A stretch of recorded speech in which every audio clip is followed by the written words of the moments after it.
हुजूर जैसा पैगंबर कहाँ से लाओगे, मिसाले फातह खैबर कहाँ से लाओगे। अगर नसीब से तुम जन्नत में पहुंच भी गए, वहां मदीने का मंजर कहाँ से लाओगे। अगर नसीब से तुम जन्नत में पहुंच भी गए, वहां मदीने का मंजर कहाँ से लाओगे। बहुत अच्छे अंदाज में आपने जनाबे अतहर जमाली को मुलाहजा फरमाया। आप हजरात देख रहे हैं। इसके बाद में जनाबे नवाज शरीफ को पेश करते हैं।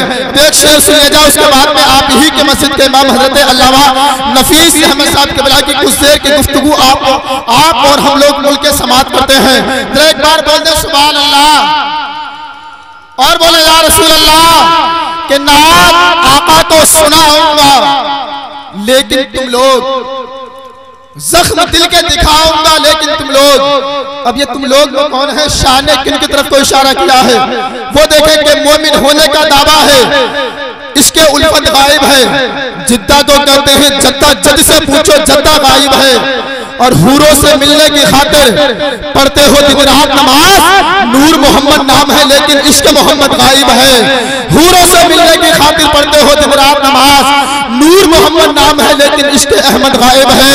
और मैं तुमसे अपनी शफाअत की सनत क्यों मांगू, मैं तुमसे अपनी शफाअत की सनत क्यों मांगू। जाके तैबा से ही ले आऊंगा, लेकिन तुम लोग जाके तैबा से ले आऊंगा, लेकिन तुम लोग और इसके सरकारे तो आलम के खनकते सिक्के जाके बरेली से ही ले आऊंगा, लेकिन तुम लोग इसके सरकारे तो आलम के खनकते सिक्के मैं बरेली से ही ले आऊंगा, लेकिन तुम लोग। अब आइए आपकी समातों के हवाले हजरत अल्लामा नफीस अहमद साहब के बिला तशरीफ ला रहे हैं। इनके इस्तकबाल नारे तकबीर के फजा में किया जाए। नारे तकबीर, नारे रिसालत, मसलके आला हजरत, इश्क मोहब्बत सहारा जब लगेगा कोई मुझको, उस घड़ी आके बचाएंगे हुजूर मुझको।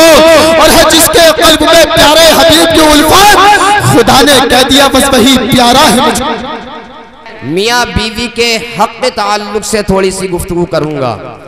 अल्लाह रब्बुल इज्जत जल्ल जलालुहु अम्मा नवालुहु अपने कलाम मुक़द्दस में इरशाद फरमाता है, वमिन आयातिही अन खलक़ लकुम मिन अनफुसिकुम अज़वाजा। अल्लाह फरमाता ये अल्लाह की निशानियों में से एक निशानी है। मौला क्या निशानी है तेरी, तेरी बेशुमार निशानियां हैं। अल्लाह ने बेशुमार निशानियां अता फरमाई हैं। ये क्या निशानी है, फरमाया अन खलक़ लकुम मिन अनफुसिकुम अज़वाजा, कि अल्लाह ने तुम्हें एक नफ्स से पैदा फरमाया, एक जान से पैदा फरमाया। एक नफ्स से पैदा फरमाने के बाद में अज़वाजा तुम्हारे जोड़े बनाए। तुम्हारे जोड़े किस लिए बनाए मौला, ये नफ्स से पैदा फरमाने के बाद में जोड़े किस लिए बनाए हैं। बीवी के लिए शोहर, शोहर के लिए बीवी किस लिए बनाई, मर्द के लिए बीवी औरत, औरत के लिए मर्द क्यों किस लिए बनाया। फरमाया अज़वाजन लितस्कुनु इलैहा, ताकि तुम आपस में सुकून इख्तियार करो, आराम इख्तियार करो, तुम्हारे दिल को चैन मिले, तुम्हारे दिल को करार मिले, तुम्हारे दिल को सुकून पहुंचे। इस पता चला कि औरत जो है मर्द के दिल का सुकून है, औरत जो है मर्द के दिल का चैन है, औरत जो है मर्द के दिल का आराम है। क्योंकि कुरान कहता है लितस्कुनु इलैहा, ताकि तुम्हारे तुम सुकून इख्तियार करो, ताकि आराम इख्तियार करो। मौला आगे क्या है, फरमाया वजअल बैनकुम मवद्दतन व रहमा। और अल्लाह ने सिर्फ सुकून इख्तियार करने को नहीं फरमाया, फरमाया मैंने एक नफ्स से पैदा फरमाया, तुम्हारे जोड़े बनाए। और जोड़े इसलिए बनाए ताकि तुम सुकून इख्तियार करो, आराम इख्तियार पाओ। फरमाया वजअल बैनकुम मवद्दतन व रहमा, और अल्लाह ने तुम्हारे दरमियान मोहब्बत को रख दिया है, मवद्दत को रख दिया, मोहब्बत को रख दिया, मवद्दत को रख दिया। आप देखते हैं इधर निकाह होता है, उधर दोनों के अंदर मोहब्बत पैदा हो जाती है। निकाह होते ही दोनों के अंदर मोहब्बत पैदा हो गई। बीवी के दिल में शोहर की मोहब्बत, शोहर के दिल में बीवी की मोहब्बत पैदा हो गई। अब मतलब क्या है कि अभी तो निकाह हुआ है, अभी दोनों ने देखा भी नहीं है, लेकिन जैसे निकाह हुआ, जैसे इजाब कबूल हुआ, वैसे ही निकाह दोनों से होने के बाद में दोनों के दिलों में मोहब्बत पैदा हो जाती है। क्यों? क्योंकि किसी दुनियादार ने उनके दिलों में मोहब्बत नहीं डाली, अल्लाह ने उनके दिलों में मोहब्बत रखी। वजअल बैनकुम मवद्दतन व रहमा, अल्लाह ने तुम्हारे दरमियान मोहब्बत को रख दिया है, मवद्दत को रख दिया। इन्ना फी ज़ालिका लआयातिन लिक़ौमिन यतफ़क्करून। और ये अल्लाह की निशानी है गौर व फिक्र करने वालों के लिए, जो उसमें गौर व खोज करते हैं, गौर व फिक्र करते हैं, जो उसमें तफक्कुर करते हैं, जो उसके फिक्र में लगे रहते हैं, उनके लिए ये अल्लाह की बहुत बड़ी निशानियों में से एक निशानी है। आज हम एक शादी के ताल्लुक से यहाँ पर प्रोग्राम को सजाए हुए हैं, लेकिन आज हमारे अंदर जो कमियां हैं, हमारे अंदर जो खामियां हैं, हमारे अंदर जो बुराइयां हैं, आज निकाह के अंदर अभी हमारे इमाम साहब फरमा रहे थे कि निकाह को आसान करो। मेरे नबी का फरमान है कि बरकत वाला निकाह वो है जिसमें खर्चा कम हो, जिसमें खर्चा कम हो, जिसमें अखराजात कम हो। सबसे बड़ा बरकत वाला निकाह वो है। आज हमने निकाह को जो बरकत वाला था बेबरकती बना दिया है। अल्लाह अल्लाह, उसके साथ साथ ना जाने कैसी कैसी खुराफातें, ना जाने कैसे कैसे नाच गाने, ना जाने कैसे कैसे तमाशे आज हम अपनी शादियों में रचाते हैं। अल्लाह मुझे बताओ, कुरान कहता है इहदिना सिरातल मुस्तकीम, ए मौला हमें सीधे रास्ते पर चला। अल्लाह फरमाता सिरातल लज़ीना अनअमता अलैहिम, चल उनके रास्ते पर जिस पर अल्लाह का इनाम है। मौला तेरा इनाम किस पर है? फरमाया अनअमल्लाहु अलैहिम मिनन नबिय्यीना वस्सिद्दीकीना वश्शुहदाई वस्सालिहीन। अल्लाह का इनाम नबिय्यीन पर, अल्लाह का इनाम सिद्दीकीन पर, अल्लाह का इनाम शुहदा पर, अल्लाह का इनाम सालिहीन पर। अब मुझे बताओ कि नबिय्यीन में से, शुहदा में से, सालिहीन में से, सिद्दीकीन में से जिन पर अल्लाह का इनाम जो सीधा रास्ता है, किसी ने अपने बेटे की शादी में रंडियां रचाई थी क्या? कोई दिखा सकता है? कोई बता सकता है?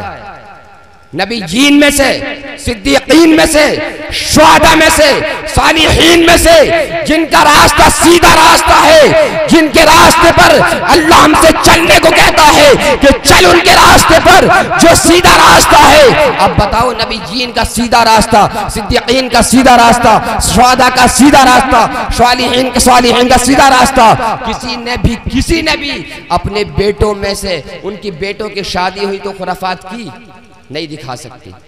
दिखा सकते हो? नहीं दिखा सकते।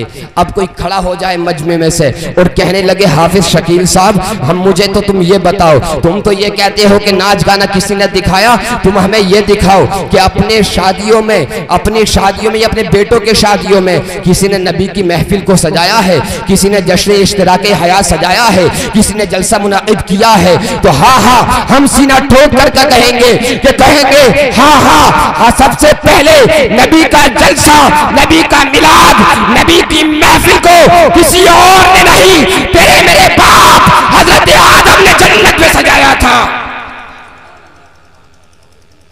जन्नत में सजाया। कैसे सजाया? कैसे सजाया? हजरत आदम जब जन्नत में रहे, हजरत आदम परेशान और हैरान थे। अल्लाह ने थोड़ी गुनूद की अता फरमाई, थोड़ा सा उन पर नींद का गलबा अता फरमाया। बाएं पसली से उनके एक मिट्टी को निकाल करके बाएं पसली से हव्वा को पैदा फरमा दिया। अब हजरत आदम ने आँख खोली, देखा कि सामने हसीनो जमील खूबसूरत औरत खड़ी बैठी है। आपने हाथ बढ़ाना चाहा, पर्दा हाइल हो गया, दीवार हाइल हो गई, फरिश्ते हाइल हो गए। कहा अद्दी महरिहा, हजरत आदम से फरमाया मैं हजरत हव्वा के महर को अदा करो। अब हजरत आदम अर्ज करते हैं मौला, यहाँ जन्नत में रुपया नहीं है, सोना नहीं है, चांदी नहीं है, यहाँ तो कुछ भी नहीं है। बोला माँ महरुहा, हजरत हव्वा का महर क्या होगा? मौला ने इरशाद फरमाया ए आदम, हजरत हव्वा का महर आखिरी नबी पर 3 मरतबा या 10 मरतबा दुरूद पाक पढ़ दे, यही तेरा नारे तकबीर, नारे रिसालत, मसलके आला हजरत, इश्क मोहब्बत, इश्क मोहब्बत। ये कोई आम किताब में नहीं, तफसीर जलालैन शरीफ के सूरतुन निसा जहाँ पर शुरू हो रही है, हाशिए पर पढ़ करके देख, वहाँ पर लिखा है। और मुख्तलिफ रिवायात हैं, 3 मरतबा की भी है, 10 मरतबा की भी है, 20 मरतबा का भी है, बल्कि बाज़ मुफस्सिरीन ने तो 1000 तक का 100 का भी कौल किया है कि 100 मरतबा दुरूद पाक पढ़ या 1000 मरतबा दुरूद पाक पढ़। तो किसका जिक्र हो रहा है? निकाह किसका हो रहा है? बोलो किसका हो रहा है? हमारे तुम्हारे बाप हजरत आदम का। और जिक्र किसका हो रहा है? तेरे मेरे नबी का। तेरे मेरे नबी का। यहाँ पर उलमा ने बड़ी वजाहत लिखी है कि अल्लाह ने चाहता तो वैसी हवा को पैदा फरमा देता, लेकिन बाएं पसली से ही पैदा क्यों फरमाया? मेरे आका फरमाते हैं औरत बाएं पसली से पैदा है, ये टेढ़ी है, टेढ़ी रहेगी, ये टेढ़ी है, टेढ़ी रहेगी, क्योंकि इसकी तखलीक बता रही है, इसकी असल बता रही है। बाएं पसली टेढ़ी होती है, अगर इसे मोहब्बत से काम कर लोगे तो ये सीधी रहेगी, और अगर इसका सीधी करना चाहोगे तो ये टूट जाएगी। कसरुहा वो तलाक हुआ, और इसका टूटना उसकी तलाक हुआ करता है, इसका टूटना उसकी तलाक हुआ करता है। और यहाँ पर और बहुत सारी वजाहत है कि बाएं पसली से ही क्यों है, क्योंकि दिल भी बाएं पसली की तरफ होता है। अल्लाह चाहता तो सीने सर्च की हड्डी से ही पैदा फरमा सकता था, अल्लाह चाहता तो पैर की हड्डी से भी पैदा फरमा सकता था, अल्लाह चाहता तो और किसी आज़ा से पैदा फरमा सकता था, लेकिन अल्लाह रब्बुल इज्जत ने बाएं पसली से ही पैदा क्यों फरमाया? इसलिए कि बाएं पसली दिल के करीब है। पता लग गया, औरत की तखलीक बता रही है कि औरत ना तो सर पे बिठाने वाली शय है, न पैरों में रोने वाली शय है, बल्कि दिल से लगाने वाली शय है, दिल से लगाने वाली से है। इसीलिए मेरे नबी फरमाते हैं ला यफरक मोमिनुन मोमिनतन इन करिहा मिनहा खुलुकन रज़िया मिना आखर। कोई मोमिन किसी मोमिना बीवी को बुरा ना जाने, बुरा ना जाने, अगर वो उसकी किसी आदत से, किसी किरदार से, किसी अखलाक से राजी ना हो, उसको अच्छे ना लगते हो, तो फरमाया उन्हें ना देखे।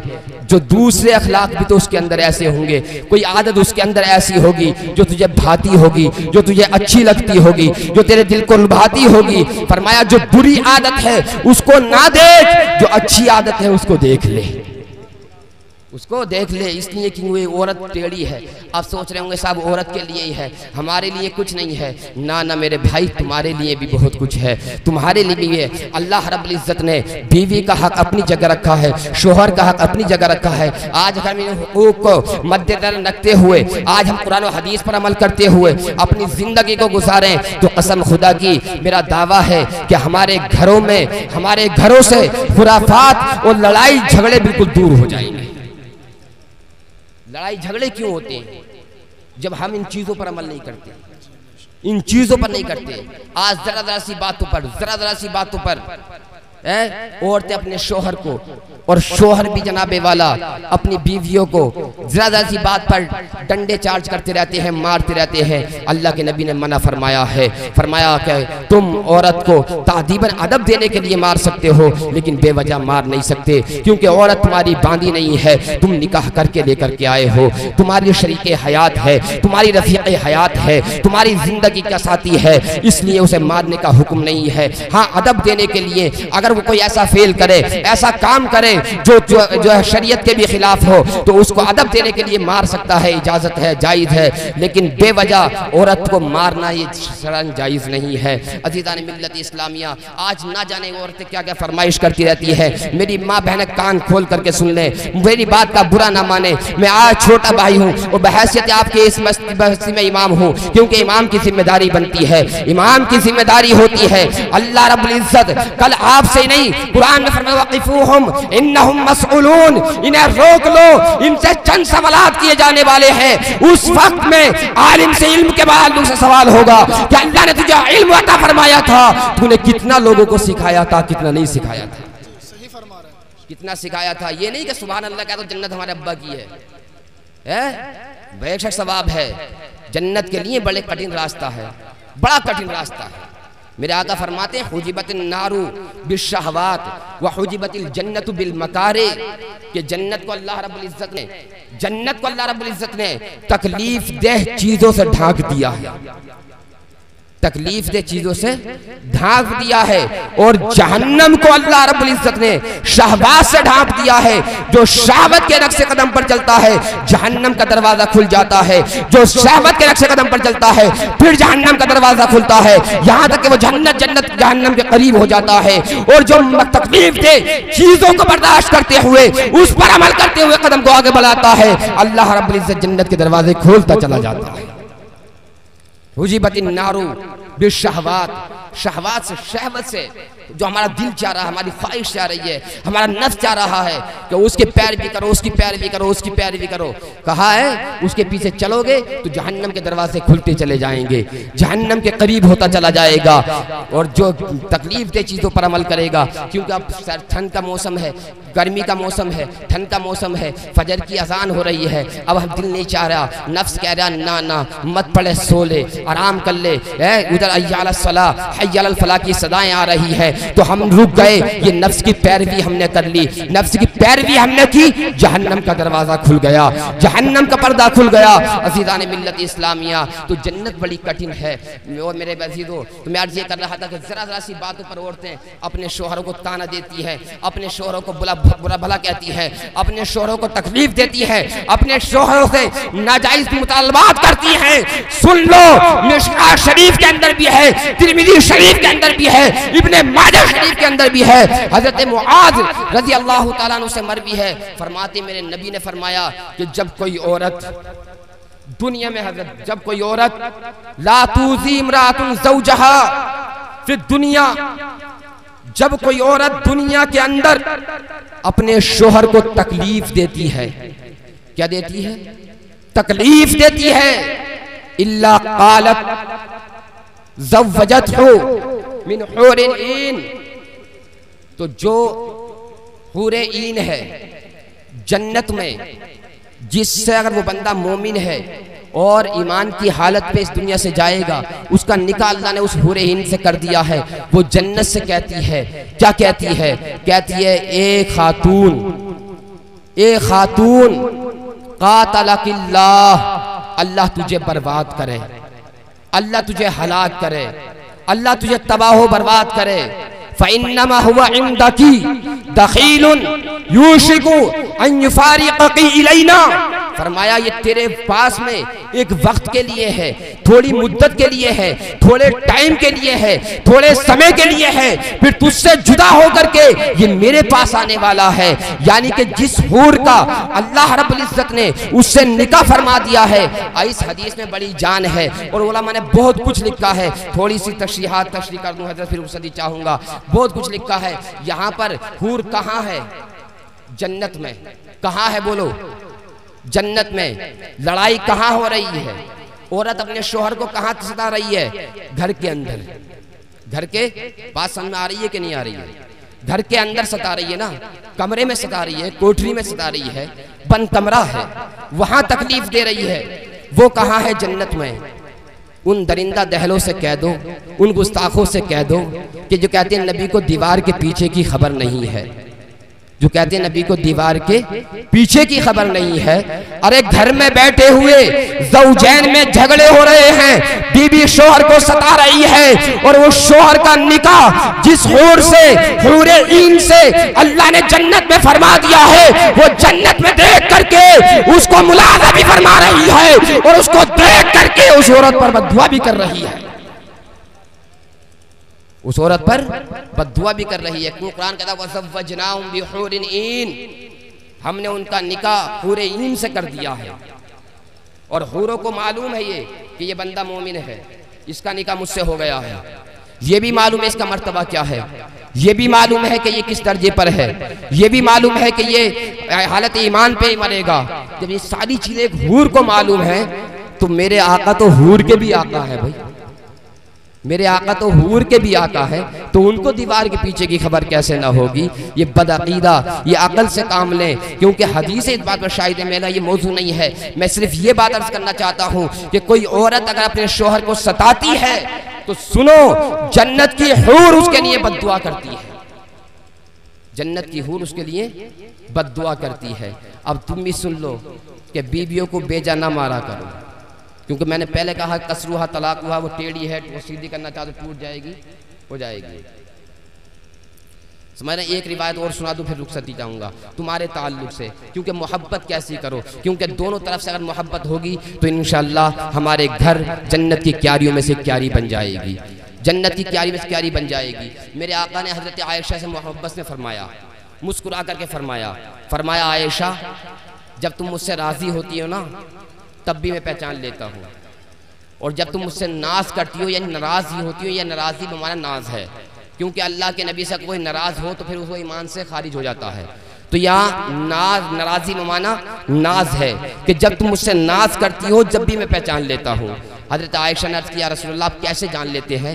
मैं इबारत के साथ पढ़ता लेकिन वक्त को देखते हुए इबारत नहीं पढ़ रहा। कहा कि आप कैसे पहचान लेते हैं? अल्लाह के नबी ने फरमाया आयशा जब तुम कसम खाती हो, कोई बात होती है और कसम खाती हो और कहती हो ला व रब्बी मोहम्मद, मोहम्मद के रब की कसम है, तो मैं पहचान लेता हूँ कि आयशा मुझसे मोहब्बत कर रही है। और जब तुम कसम खा के कहती हो ला व रब्बी इब्राहीमा, इब्राहीम के रब की कसम है, तो मैं जान जाता हूँ कि आयशा मुझसे नाज कर रही है।